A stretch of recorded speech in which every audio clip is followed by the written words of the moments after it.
శృతి మించిలా నన్ను మై మరపించకలా తడబడి తల వంచిలా తలపును అని చేస్తే ఎలా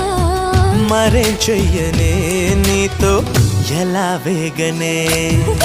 నన్ను దాటి వెళ్ళలేవు నిన్ను నువ్వు దాచలేవు ఏమి చెయ్యనయ్యో రామా ఉన్న మాట చెప్ప నీవు ఊరుకుంటే ఒప్పుకోవు ఇంకెలాగే సత్యభామా అనుకున్నా తప్పు కదా మో మాట ముప్పు కదా